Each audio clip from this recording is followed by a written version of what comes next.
Hello, dear listeners. Welcome back to another episode of the English Learning Podcast. I'm your host, Emilia, and as always, I'm joined by my wonderful co-host, Liam. How are you doing today, Liam? Hey, Emilia. I'm doing great. Thanks. Really excited for today's episode. We've got a topic that I think will resonate with a lot of our listeners. Absolutely. Today, we're diving into something every English learner has faced at one point or another, common mistakes. And more importantly, how to avoid them. Whether you're just starting out or have been learning English for years, we all slip up sometimes, right? Definitely. It's a normal part of the learning process. But the good news is, these mistakes can be fixed with the right strategies. So, if you've ever found yourself mixing up verb tenses, struggling with prepositions, or feeling uncertain about your grammar, you're in the right place. Exactly. And in today's episode, we're going to share practical tips to help you identify and correct those mistakes. We'll also hear a real-life conversation between two friends who faced these challenges and what they did to overcome them. We'll also break down some key vocabulary words and phrases that came up during the conversation. By the end of this episode, you'll have the tools you need to avoid common mistakes and feel more confident in your English. And of course, if you haven't already, make sure to hit that subscribe button so you don't miss any future episodes. We've got tons of valuable content lined up to help you improve your English skills. Right. And feel free to share this episode with anyone who might benefit from it. It's always great to learn together. All right, without further ado, let's dive into today's topic, how to avoid common mistakes in English. Now, as English learners, it's totally normal to make mistakes. But sometimes, these mistakes can become habits if we don't pay attention to them. So, Liam, let's start with one of the biggest challenges I hear about all the time, verb tenses. Why do you think learners struggle with this so much? Great question. Verb tenses can be tricky because they change depending on when the action takes place. For example, people often confuse the past simple and present perfect. Instead of saying, "I've eaten lunch," learners might say, "I ate lunch," when talking about something that just happened. The difference can be subtle, but it's important. Yes, I've definitely noticed that. It's such a small detail, but makes a big difference in meaning. A good tip I give learners is to focus on the time of the action. If you're talking about a specific time in the past, use past simple. But if it's about a general experience with no specific time mentioned, go with present perfect. Exactly. And another common mistake related to verb tenses is when learners forget to use the continuous form. For instance, instead of saying, "I was studying when you called," they might say, "I studied when you called." These small differences in grammar can change the whole meaning. That's such a good point. And this brings us to the topic of subject-verb agreement. This is another area where learners often get confused. It's easy to overlook, but making sure the subject and verb match in number is so important. For example, a common mistake is saying, "she go to school," instead of, "she goes to school." Yes, that's one I hear a lot too. And the good news is, once you know the rule, it's pretty easy to fix. The key here is to slow down when speaking or writing, especially when you're still learning. Take a moment to check whether the subject is singular or plural, and then match the verb accordingly. Absolutely. And sometimes, learners can rely too much on translation from their native language, which leads to these errors. That's why it's important to think in English as much as possible to avoid these direct translation mistakes. Yes, thinking in English is a game changer. Speaking of translations, prepositions are another big area where learners make mistakes.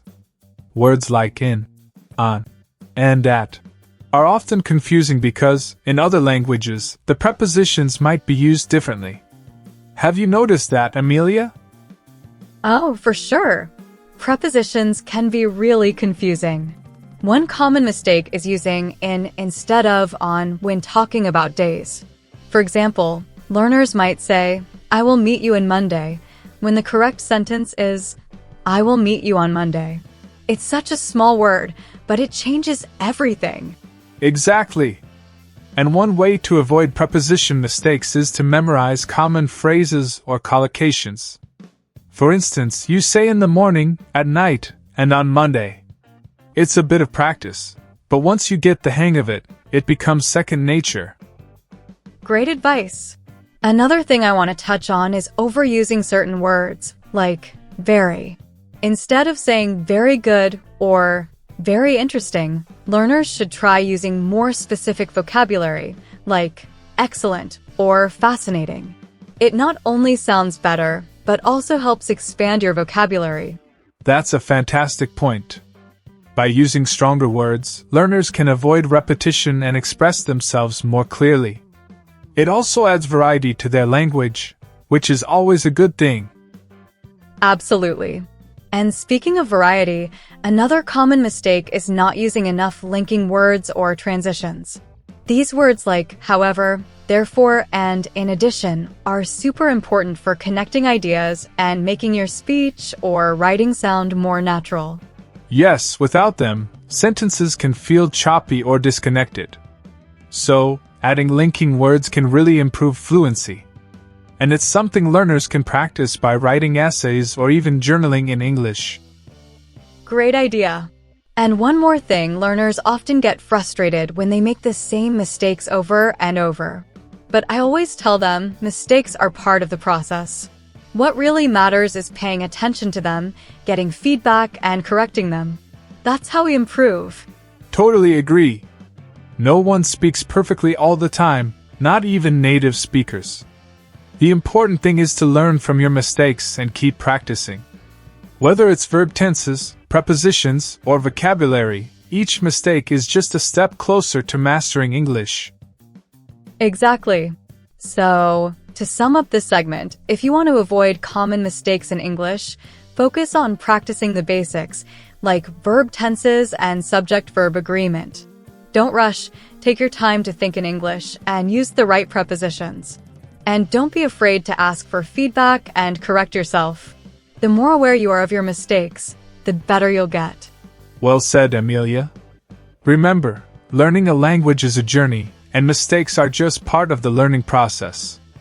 Now, coming up next, we'll hear from two friends who will share their experiences with learning English and the mistakes they've made along the way. Stay tuned!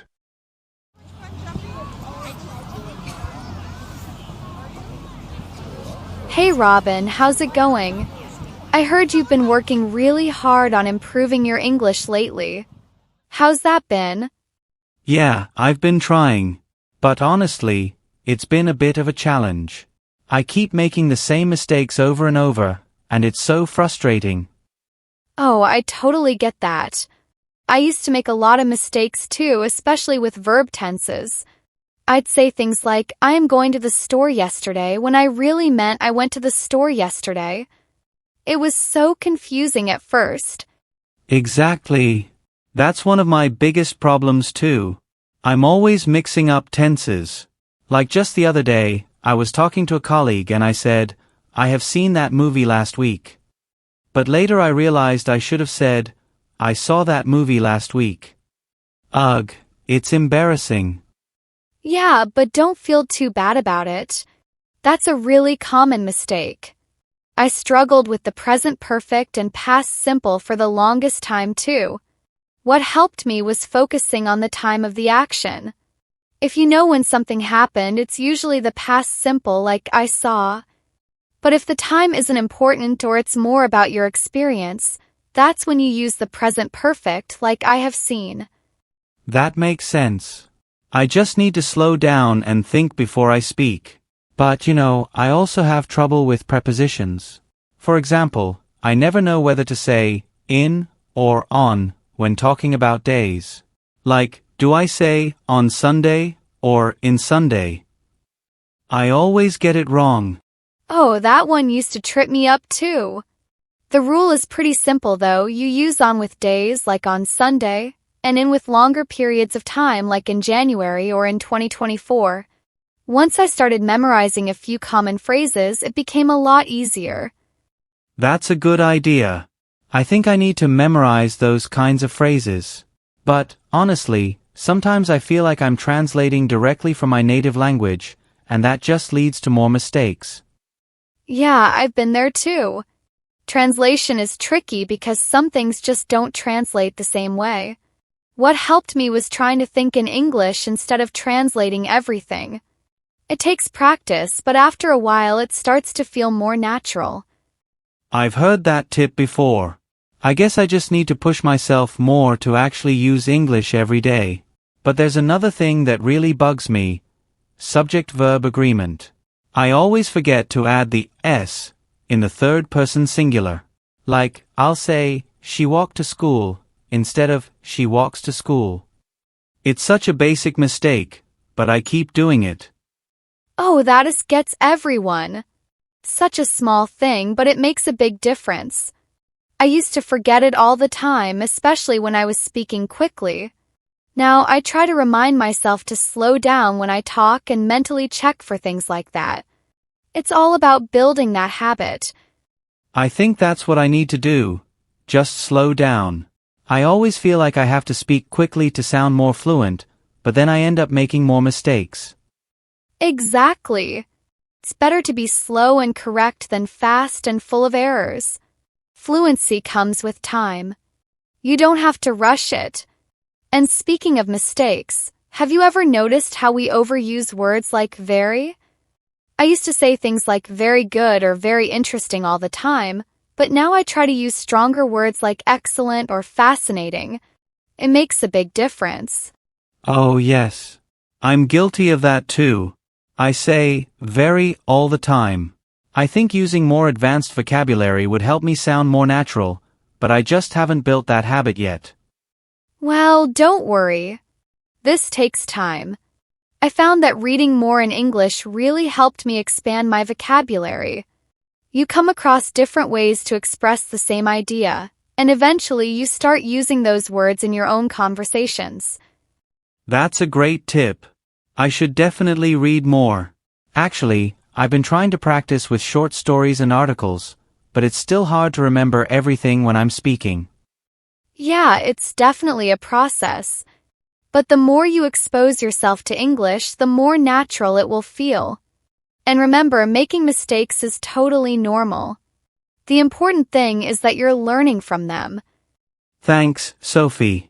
I guess I just need to be more patient with myself. It's easy to get discouraged when I keep making the same mistakes, but I know that's part of the learning journey. Exactly. Don't be too hard on yourself. Every mistake is just an opportunity to improve. Keep practicing, and before you know it, those mistakes will start disappearing. Yeah, you're right. Thanks for the encouragement, Sophie. I feel a lot better about my progress now. Anytime. You're doing great, Robin. Just keep going and you'll see improvements. And remember, I'm always here if you need help or just want to practice.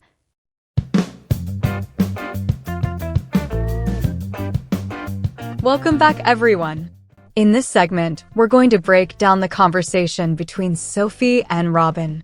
They covered some really important topics about avoiding common mistakes in English. Let's dive into it. Absolutely, Emilia. One of the first mistakes they talked about was mixing up verb tenses. Robin mentioned saying, "I have seen that movie last week," instead of the correct past simple form. "I saw that movie last week." This is a common issue among English learners. Right. It's essential to recognize when to use the past simple versus the present perfect. Remember, the past simple is used for completed actions at a specific time in the past, while the present perfect connects the past action to the present. If you're talking about something that happened in the past, use the past simple. Exactly. Next, they discuss prepositions, specifically the confusion between in and on.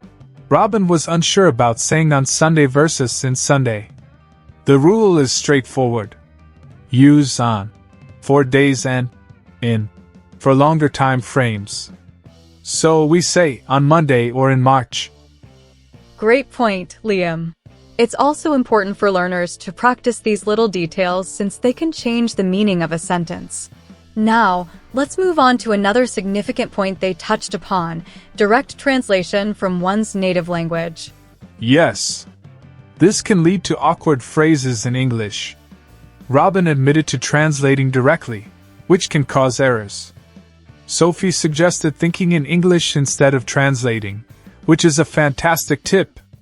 This takes practice but can greatly enhance fluency. Absolutely. Another mistake Robin highlighted was the subject-verb agreement issue, like saying, "She walked to school," instead of, "She walks to school." This is another common pitfall. Remember, with third-person singular subjects, we need to add that S to the verb. Exactly. Building the habit of checking for subject-verb agreement while speaking is crucial. It's all about slowing down and taking a moment to think about what you're saying. Finally, they talked about the overuse of very. Instead of saying very good, Sophie suggested using stronger adjectives like excellent or fantastic.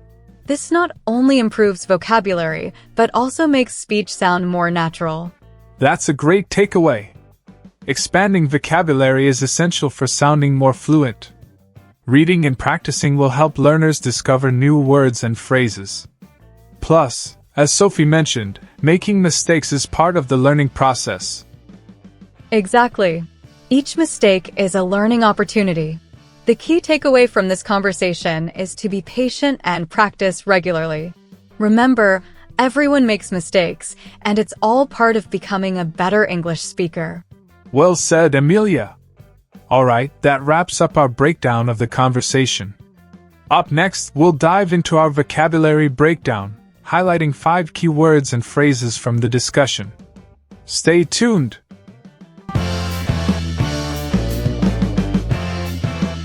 Welcome back to our vocabulary breakdown. In this segment, Liam and I will introduce and explain 5 key vocabulary words and phrases that came up during our conversations. These words are essential for understanding how to avoid common mistakes in English. Let's get started. Absolutely, Emilia. The first term we have is verb tense, meaning the form of a verb that shows the time of the action.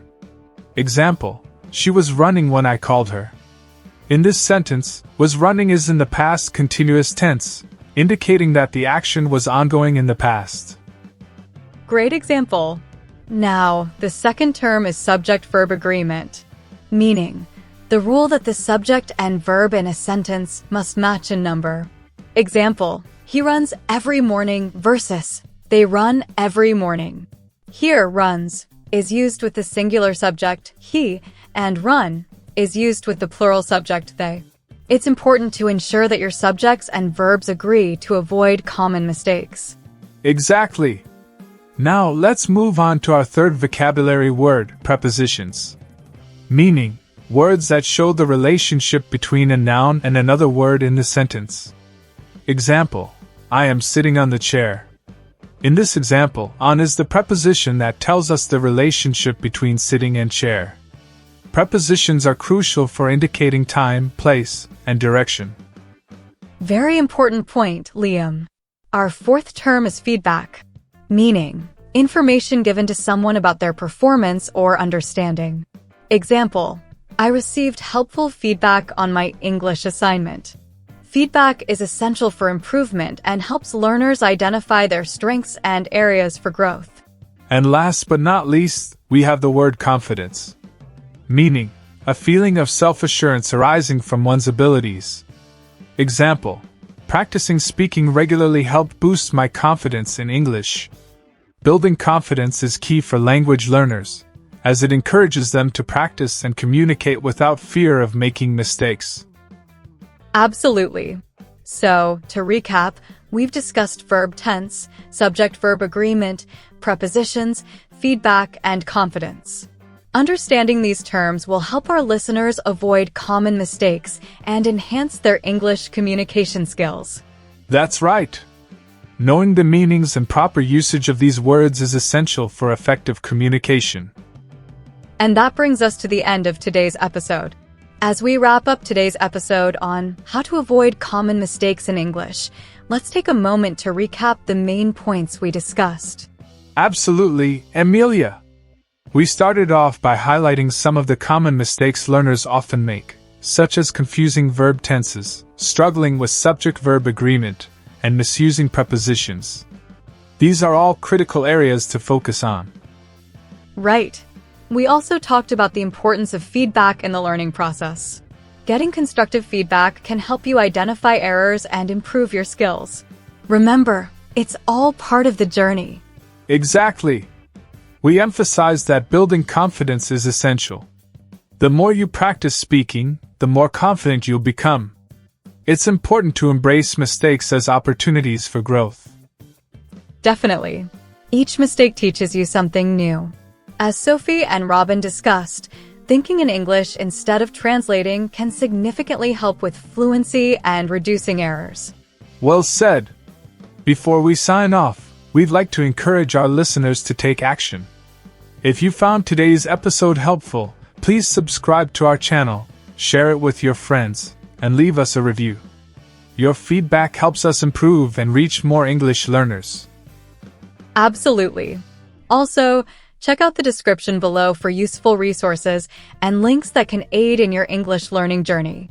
We've included some materials that will help reinforce the concepts we discussed today. Thank you all for tuning in to this episode of the English Learning Podcast. We hope you found valuable insights that will help you avoid common mistakes in English. Yes, thank you so much for being with us. Until next time, keep practicing, stay confident, and happy learning. Goodbye.